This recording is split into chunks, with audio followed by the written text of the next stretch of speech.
I'm falling hard for my ex-wife's sister, but I don't know if I can risk telling her after everything we've been through. I, 32 am finally at a point where I can't stand this anymore. I've been in love with this woman, 27F, for a very long time, maybe a couple of years at this point, and I'm not sure if I should just kill it or attempt to make something with her. I met my ex-wife, her sister, when I was 23 years old, and the relationship developed very quickly, and by 26 I had my son and daughter and had gotten married. However, within months of being married my ex-wife had an affair, but worse than that, the man she cheated with had gotten her into heroin.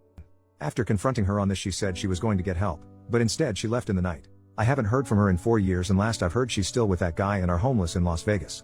Not sure how true that is, but being focused on holding it together for the kids, I really don't have the time to chase her down, nor do I even want to after what she pulled. I ended up getting a divorce in absentia. I did however maintain a very positive relationship with my in-laws after the fact. Every other weekend my kids stay over with their grandparents on that side, and they pretty much treat me like a son still. I still go to parties at Christmas and I'm reasonably liked by the family. Nobody talks about my ex anymore, mainly to not worry my kids. My oldest, my son, is very hurt by his mother leaving. He's 9 now and I've had to get therapy for him after he told me he hoped his mother was dead. She had been getting verbally abusive towards the end, which was when he was around 5 or 6. Anyhow, in the year following my ex leaving, her sister and her boyfriend had started coming around a lot to see the kids. They knew I worked a lot and would babysit and call it practice, as they wanted to have children of their own. My kids loved them and were spoiled by them, which I didn't mind because we all needed a little positivity. They got married and were very in love. However, her husband was unalived in a workplace accident shortly after the birth of their daughter. It has been extremely rough and painful for everyone involved, as one can imagine. I followed my sister-in-law's example and began to take her daughter to give her time to herself if things got too hard to deal with or she needed alone time. She's been in grief counseling for a few years, but she still wears her ring and has told me she can't ever imagine dating again. I talk to her about him frequently and she's gotten to a better place, but she's still very much in love with him. I can't imagine that sort of pain. Over the last 2 years we've been a more constant figure in each other's lives. My kids love their aunt and I have her over for dinner a couple times a week. My daughter and her daughter have become close and love being around each other, so they have sleepovers. I've moved on from my ex by this point, but the idea of dating possibly someone dangerous as their mother has kept me out of the dating scene. I don't know when it happened, but slowly I began to get soft on my sister-in-law. She's a great mom for what she's had happen to her. She's one of the sweetest people I know and her sense of humor always leaves me laughing and happy. Then I started realizing that I'm physically attracted to her. I've always felt kind of guilty about it because her late husband was a good friend, and since she's obviously is still grieving, so I've kept it to myself. Since COVID started we've been together a bit more because social distancing has had us lose contact with most other people. Nothing romantic has ever been discussed and I try not to flirt, but last week it was very late and after the kids went to bed I made us a few drinks. Not enough to get drunk, but she decided she'd rather spend the night, so I took my couch. I woke up to breakfast this morning and the 4 of us felt like the sort of family I've always wanted. She even kissed my forehead, which is not something she normally does. I still didn't say anything, but after she left I found my son quietly playing with his toys in his room. He looked upset, so I asked him if he was alright. He tells me point blank in the way only a kid can that he wishes sister-in-law was his mother. I sat down with him and asked him why he thought that way, and he gave a whole bunch of reasons for being nice to him. That she never yells about anything. He likes seeing her at his grandparents and she draws pictures with him, which I didn't know they did. By the end of it my heart that is already melting for this woman even more wound up. When visiting, dropping them off with their grandparents, I tried to breach the subject with her folks to kind of feel around how people would see. I made a joke about she and I acting like a married couple sometimes, and they didn't laugh and were kind of standoffish. Friendly, but either they know something or they disapprove. It's getting too hard for me to ignore or pretend it's not getting to me. I'm in love with her. Either I've got to kill it and find some way not to think of her, or I have to find some sort of way to navigate through this situation and tell her everything. If anybody out there has any insight on how to approach a widow, especially one who is married to a friend, with this sort of intention, I could really use your help. First update, 2 days later. Oh my god, this really blew up. Firstly, I'd like to thank everyone who gave me advice on how to proceed and ideas and things I could maybe say to my former sister-in-law. What I ended up doing. Shortly after making the first post, I remembered that my children were spending Sunday night over at their grandparents' house, and typically when they do this, my niece, sister-in-law's daughter, will join them. I allow these bi-weekly visits because I think it's important for them to maintain a healthy relationship with their mother's parents. And sister-in-law lets her daughter go because she enjoys playing with my daughter. Well, I realized we'd both have a free night. Normally I'd just game or hit the gym an extra night, but I figured it would be the perfect opportunity to talk to sister-in-law without the kids being around. So I sent her a text saying, "Hey, kids are out this Sunday, was thinking you might want to get dinner." It was a fairly upscale place that reopened 2 months or so ago for outdoor dining. I never ask her out to dinner and we're almost never alone together, or without a child in the other room. She says she'd love to, and so my panic starts setting in because now I've got to actually act on my feelings. I ask her if she'd prefer meeting at my place and taking one car or meeting at the restaurant. She says she'll come by my place first. I'm a bit more cleaned up than normal, dressed up but not overly dressed. She shows up and my god, she's in a very nice evening dress, makeup, not something she normally wears, really looking stunning. I must have been slack-jawed for a second, I had to be lol. We make a little small talk, compliment how we look, but I still don't have my nerve yet and she isn't pushing the issue. Dinner is really wonderful, they had a live jazz group playing. Definitely coming back to this place. She tells me this is the first time she's really had an adult social outing that didn't involve her daughter in a few years, and I mention that it's about as long for me. We're laughing, joking, talking, a little casual touching here and there. I can't seem to find my nerve though. I'm afraid of ruining this moment, so I just submit to having fun. But as we're leaving, my mind snaps and I'm just like, screw it. And when we stand to go back to the car, I give her my arm and we walk back to the car arm in arm, no awkwardness, nobody mentioning that it's happening. I open her door for her and I plan on driving her back to her car. As I open the door, she stops me. Looking sort of nervous, she just outright tells me to stop and that she wants to kiss me. There was no alcohol at dinner, so this is all her. So I pull her in and we kiss. I can barely describe how wonderful it felt to finally touch her. Well, the kissing goes on outside this restaurant with her leaned against my car for at least a half an hour. When we finally break, we share a few more dreamy looks before we get in the car and drive back to my place. She's holding my hand as I'm driving. I don't think I've ever been happier. I confess to her that I've started having feelings for her a long time ago, but with the terrible things we went through, I didn't want to scare her away. She tells me that she's carried a torch for about 6 months herself. At that time I had gone on a couple Tinder dates, and since we were just friends, I described what a mess of a time those dates were. She tells me she began feeling intensely jealous and angry that I was seeing these girls, and it was about that time it clicked in her mind that she had somehow developed feelings for me. As it turns out, I didn't approach her because of her late husband, and she wasn't approaching me because she was afraid I'd see too much of her sister, my ex-wife, in her and start to resent her for it. I invited her in after we got back home and we decided to try and fight off the desire to jump straight into bed, and just sat on the couch snuggling and talking about what we would need to do to make this a working relationship. There were some really teary moments there. We of course talked about her late husband a little and where she feels in the grief process, saying I don't want to rush her and that I'm not going anywhere if she needs time. I'll wait as long as she needs me to. She says that she feels like she's in a place where she could love again, that she's long past feeling guilty for having feelings for me. It was something she struggled with. She then brought up her sister, and the obvious questions a few people asked in the comments. What would we do if X ever decided to show her face around here again or try to get back into my kid's life? What if she comes back reformed and apologetic? Would I take her back? I told sister-in-law that's a hard no, that I've forgiven her for cheating on me, but I will never forgive her for what she did to my son. He was quite a sunshiny and happy boy before his mother started cheating, using, and lashing out at him. He's doing better now, but for a long while his behavior and negativity for somebody so young troubled me. Sil was concerned how he might react to her, as unlike our respective daughters, he is old enough to understand everything.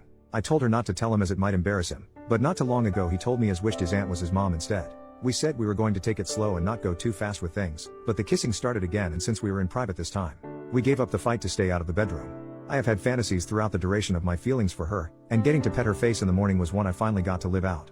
Moving forward, we are going to establish date nights and work on building on our already strong foundation. When we inevitably tell our folks we're a couple, we're going to do it together. But that's where I'm at. That's it, that's my update. If this subreddit allows, maybe I'll do another to say how the parents, in-laws, and kids take the news. 2 years of wishing she was mine and now she is. Better not screw this up. Second update, 7 days later. I am referring to my ex-wife as Jessica and my sister-in-law, who I had been calling sister-in-law, to Sylvia because funny. Well, we've told everyone, and for the most part it's gone over fairly well. When our respective kids were with my in-laws, Sylvia and I went to go see my parents. They've met her a handful of times, but they don't really know her too well, as my in-laws and my family rarely attended mutual functions. They at least recognized who she was. My dad isn't a particularly sentimental person, so I have no idea what he thinks about it, but my mother is on board. She did ask, does Jess know? And we told her that I haven't even spoken with her in 4 years and Sylvia hasn't heard from her in 2, that we'd cross that bridge when we got to it. Other than that, my folks just seemed happy for me. Yesterday we attended a small family gathering for Labor Day at my in-laws. We knew the reception here would be a little more chilly as they're all also related to my ex-wife. My parents did us the favor of taking the kids to the zoo for the afternoon and ice cream too. We arrived at the party together and of course everybody is wondering where the kids are. Felt like a million things were telling me not to do this, but I took her by the hand and we both explained the kids were not here because we intended on telling everyone that we are now a couple. This wasn't a huge crowd, maybe like 8 people, but it really felt like I announced it to a stadium. I don't know how we expected it to go, but several of her aunts were very pleased with this. We got some hugs. At first nobody even mentioned my ex-wife. They were just happy because they had all settled on Sylvia just never dating again. It was only mother-in-law that caused any issues. She told the party that she knew we were an item because I was always giving her puppy dog eyes, and told them Sylvia talked about me nonstop. She asked for how long we had been dating in secret and I told her only a week. She scoffed and told me that she didn't think starting a relationship off by lying would be a smart move. She then accused, albeit it in a joking manner to the guests, that Sylvia and I had vanished at a pool party in June to smooch. Her mother and father asked to talk with us after the party and asked us just how serious things were, and like my parents asked whether my ex-wife knew or not. When I said no and that her opinion shouldn't matter given she abandoned her family 4 years ago, they said they would be more comfortable with everything if I was to tell Jessica that I am now dating her sister. They are both intensely afraid that my ex will return sober and renewed, make an attempt to make amends, discover that I am now in love with her younger sister and relapse. It sounded to me as if they knew something I didn't, and as it turns out Jess has been calling and talking to them for a year now and they just haven't told me. I was upset they kept this from me. Sylvia was very upset too, because not once after her husband's death has Jess ever tried to call her. They show me her Facebook profile, the one she blocked me from, and there she is looking pretty normal, not like a burned out husk. I have to admit that seeing her not looking like the junkie she became when she left made me feel a little better, and Sylvia too. Her parents kept their contact with her a secret because she is ashamed of what she's done and feels that she's deserved to lose her kids and couldn't face them after all that happened. Sylvia's parents gave me her phone number and asked that I please call her and speak with her. I told her that my feelings for Sylvia are real and there is no chance I reconcile with Jess. Father-in-law seemed to nod in approval, but mother-in-law honestly looks like she was hoping we'd fix things. After we left, I talked to Sylvia about it, and though we discussed it before, a circumstance where Jess returns, we decided to revisit the conversation in light of these new revelations.